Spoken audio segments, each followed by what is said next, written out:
السلام علیکم ناظرین و سامعین۔ آج ہم اردو زبان کے ارتقاء کے سیاسی محرکات کے بارے میں پڑھیں گے، یعنی اردو زبان کا ارتقاء کیسے ہوئی اور کہاں سے انہیں گزرنا پڑا۔ تو چلیے شروع کرتے ہیں۔ دیکھیں، انسانی زندگی کا سب سے بڑی چیز ہے وہ زبان ہے۔ زبان ہم ایک دوسرے کی حاجت و ضروریات کو پورا کرنے کے لیے ہمیں کام آتی ہے۔ زبان ہمیں اپنے دل کی باتوں کو ایک دوسرے تک پہنچانے اور سماج کی باتوں کو سمجھنے بوجھنے اور عوام کو سمجھانے میں بہت طرح کی ایسی چیزیں ہیں جو زبان کام آتی ہے۔ تو زبان کو بننے میں صدیاں لگی ہے۔ آپ نے پہلے بھی کئی زبانوں کے بارے میں بھی پڑھ چکے ہیں، کیونکہ زبان بہت جلدی اور آسانی سے نہیں بنتی ہے۔ زبان کو بننے میں صدیاں بیت جاتی ہے۔ تو آج ہم جس زبان کے بارے میں شروع کر رہے ہیں، ارتقاء کے بارے میں جاننا چاہتے ہیں، وہ ہے اردو زبان، جو جدید ہند آریائی زبانوں میں شامل ہے۔ تو اس زبان کا آغاز ہے وہ باہر سے آنے والے مسلمانوں کے وجہ سے ہوئی، یا تو یوں کہہ لیجئے کہ باہر سے آنے والے جو مسلمان تھے، چاہے وہ سلطان تھے یا پھر تاجر تھے، ان عرب تاجر و سلطانوں کے ذریعے اور فارس، ایران افغان کے باشندوں کے ذریعے یہاں ہندوستان میں آنے سے اردو زبان کا آغاز ہوا۔ یہاں تو جدید ہند آریائی زبان، کھڑی بولی، سورسینیا، فرانس وغیرہ کئی زبانیں ایسی بولی جاتی تھی۔ اسی کھڑی بولی سے اردو کا ملتا جلتا رہا، اور مل جل کے وجہ سے یہ زبان اردو کے الفاظ کھڑی بولی میں پیوست ہو گئے، یعنی کہ اس کے اندر جذب ہو گیا، اور اردو زبان کا سمجھو آغاز وہیں سے شروع ہو جاتا ہے، اور وہ اردو زبان بولنے لگتے ہیں۔ جس زبان میں عربی فارسی کے الفاظ کا استعمال ہوا، وہی زبان اردو زبان کہلائے۔ تو اردو زبان کھڑی بولی کے اندر عربی و فارسی کے الفاظ استعمال کیے گئے، جسے اردو زبان کہلائے۔ کھڑی بولی سے ہی اردو زبان بنی۔ تو ان کی اگر سیاسی محرکات کے بارے میں جاننا چاہیں گے، سیاسی کی وجہ سے اردو کیسے یہ ہوئی، تو اس کے بارے میں دیکھیے، سن 712 عیسوی میں محمد قاسم کی فتوحات کے بعد اس ملک کے ایک حصے پر مسلمانوں کا تسلط قائم ہو گیا۔ ملک کے ایک حصے پر مسلمانوں کا تسلط قائم ہو گیا۔ کب؟ سن 712 عیسوی میں محمد قاسم کے جیتنے کے بعد، اور سلطان محمود غزنوی کی فتوحات کے بعد۔ اس کے بعد سلطان محمود غزنوی کے ہندوستان میں جب فتح ملی، تو اس کے بعد دائرہ وسط ہند تک، یعنی کہ آدھی ہند تک پھیل گیا۔ مشہور ترقی پسند نقاد پروفیسر سید احتشام حسین لکھتے ہیں کہ معز الدین غوری نے مغیر تک اسلام سلطنت قائم کر دی۔ قطب الدین ایبک نے پہلی دفعہ مرکز حکومت شمال میں قائم کیا، دہلی کی طرف۔ اب جنوب کی طرف توجہ مبذول ہوئی، اب جنوب کی طرف اس کا دھیان گیا۔ تو علاء الدین خلجی 1294 عیسوی میں دکن میں فتح کیا، یعنی کہ دکن جیسے حیدرآباد کی طرف ہو گیا، مہاراشٹرا کی طرف ہو گیا، ادھر حیدرآباد مہاراشٹرا کی طرف یہ دکن کو فتح کیا۔ محمد تغلق نے اپنا دارالخلافہ دولت آباد رکھا، دولت نگر منتقل کر دیا۔ تو مسلمانوں کے ساتھ ان کی زبان نے بھی جنوب کی طرف سفر اختیار کیا، یعنی کہ جو زبانیں دہلی میں بولی جا رہی تھی یا نووارد مسلمان جتنے تھے اپنے سلطنت میں جو زبانیں تھی، وہ زبان جو ہے اپنے سلطنت میں رکھنے کے ساتھ ساتھ وہاں پر سرکاری و دفتری زبان عربی فارسی کے رکھ دیے تھے. جو باہر سے ہندوستان کے جو عوام تھے تو وہ لوگ کیا کرتے تھے، وہ لوگ ان درباروں سے جڑتے تھے کیونکہ اپنی زندگی کے لیے کچھ کام کاج کرنے کے لیے، کچھ پیسہ ویسا کمانے کے لیے جو ہے ان درباروں سے لگا رہتا تھا. تو جس سے کیا ہے کہ اس دربار سے لگنے سے تو ہوگا نہیں، کیونکہ وہاں کے جو باہر سے آئے ہوئے مسلمان تھے، فارس کے تھے، فارسی بولتے تھے، ایران افغان کے تھے، ترکی تھے، تو وہ سب جو ہے فارسی زبانیں بولتے تھے. تو ان کی زبانوں کو سمجھنے کے لیے جو ہے کچھ تو سیکھنا پڑے گا نا. تو اس سیکھنے کے وجہ سے لوگ جاتے تھے تو ان کی زبانوں کو تھوڑا تھوڑا دھیرے دھیرے سیکھتے گئے اور جو ہے اپنی روزمرہ کی زندگی میں استعمال بھی کرنے لگے. ابھی مان لے جیسے ہم انگریزی لفظوں کو استعمال کرنے لگے نا، تھوڑا تھوڑا کر کے دیکھتے ہیں کہ کوئی بہت زیادہ انگریزی بول رہا ہے تو ہم لوگ بھی تھوڑا کچھ کچھ بولنے کی کوشش کرتے ہیں جو نہیں جانتے ہیں. تو اس طرح جو ہے زبان دھیرے دھیرے جو ہے پورا اثر ہندوستان کی زبان میں ہو گیا. جیسے ابھی انگریزی زبانیں بولے جاتی ہیں نا، جیسے کچھ بات ہوتا ہے تو بولتے ہیں نا کنفرم ہو گیا کوئی چیز، یہ نہیں بولے گا کہ پکا ہو گیا، کنفرم ہو گیا. اوکے کی جگہ ٹھیک کی جگہ میں بولتا ہے کہ اوکے. تو اس طرح کے فارسی کے زبانیں اور عربی کے زبانیں صوفیاء کرام کے دوارا جب ہندوستان میں آیا تو دین اسلام کے پھیلانے کے لیے جب عوام کو سمجھا رہے تھے تو اپنے عربی زبانوں کا استعمال کر رہے تھے، صوفیاء کرام فارسی زبانوں کا استعمال کر رہے تھے.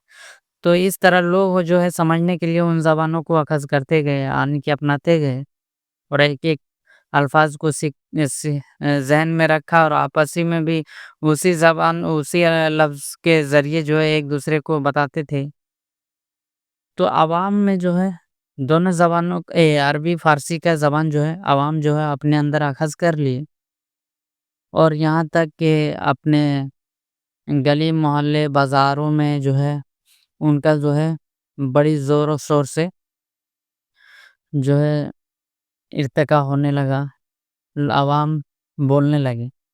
ٹھیک ہے، تب جا کے یہ کھڑی بولی میں مل جل کر گھل مل کر جو ہے اردو زبان کا آغاز ہوا. اس دور میں جو ہے اسے ہندوی یا ہندی یا ریختہ کئی ناموں سے پکارا گیا.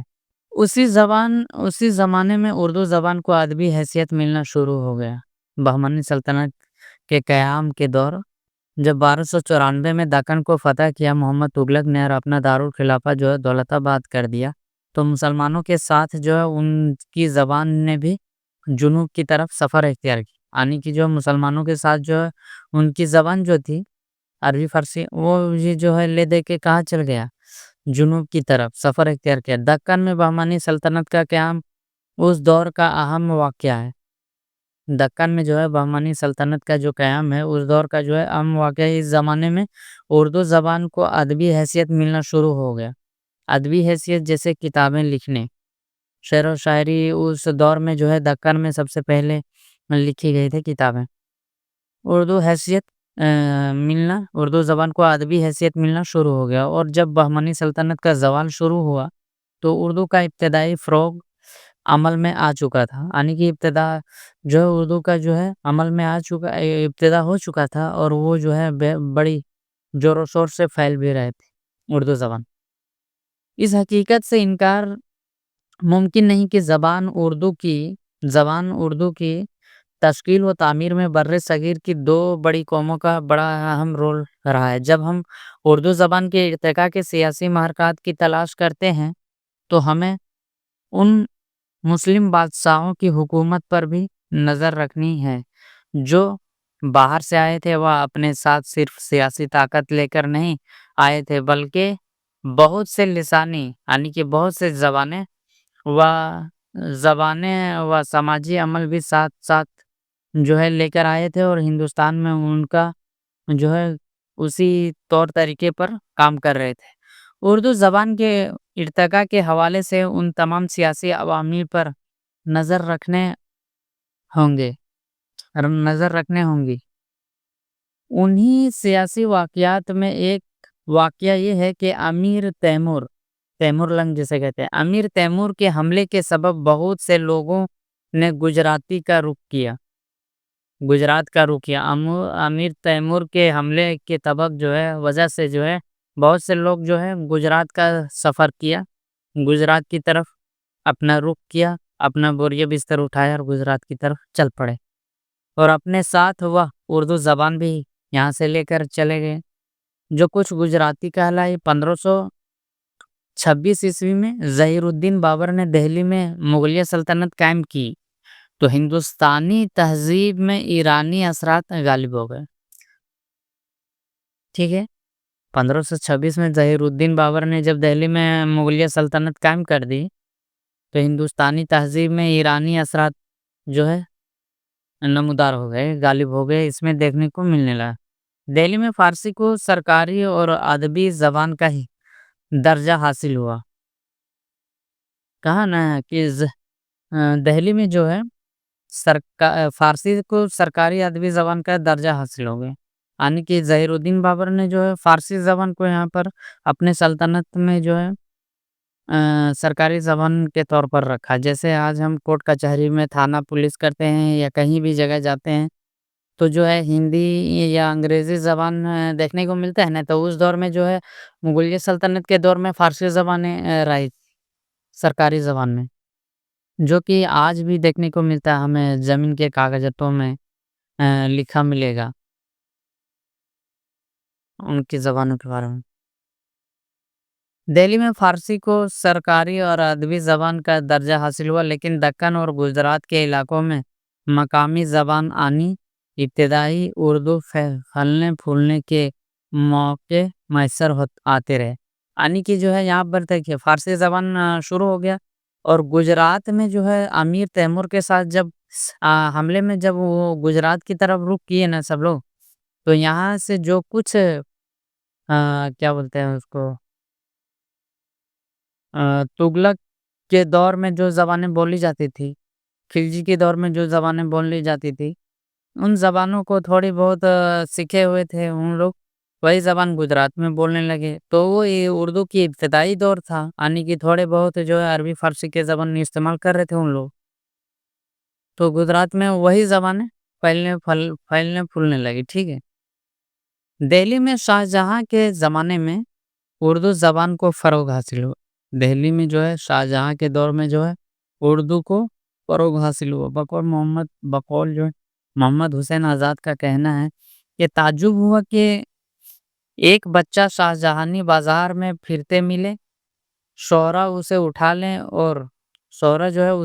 لیں اور ملک سخن میں پال کر پرورش کری، انجام کو یہاں تک نوبت پہنچے کہ وہی ملک کی تصنیف و تالیف پر قابض ہو جائے۔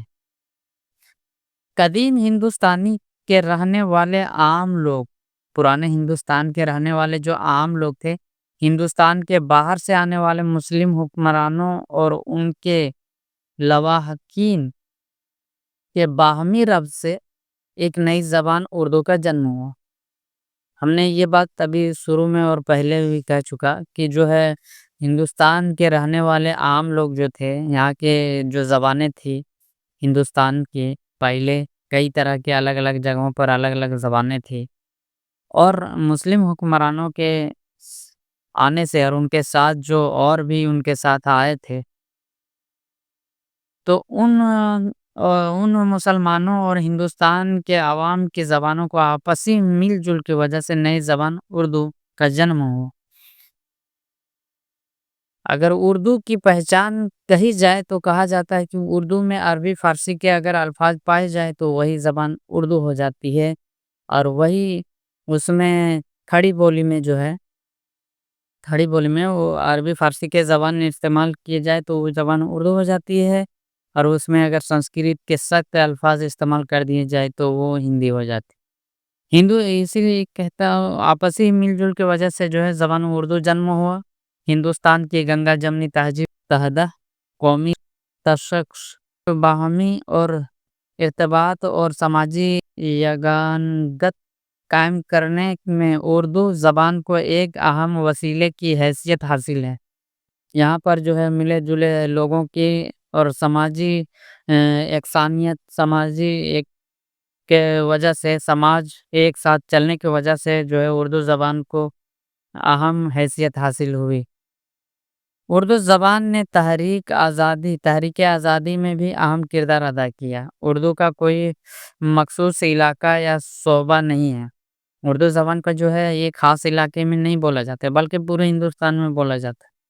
علاقہ یا صوبہ نہیں ہے، لیکن شمال میں کشمیر سے جنوب میں کنیا کماری اور مغرب میں گجرات سے شمال مشرق میں آسام تک پورے ملک کے علاوہ بعض بیرونی ملک میں یعنی کہ باہری ملک میں بھی اس کا چلن عام ہے، یعنی کہ اردو زبان بعض باہری ملکوں میں بھی بولی جاتی ہے۔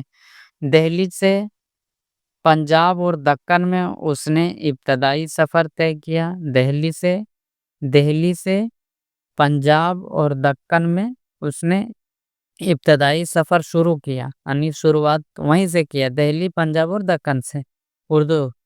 اردو کا آغاز وہیں سے ہوا، وہیں سے سفر شروع کیا اور طے کیا، اور دیکھتے ہی دیکھتے پورے ملک میں طویل و عرض میں پوری دھرتی پر پھیل گئے۔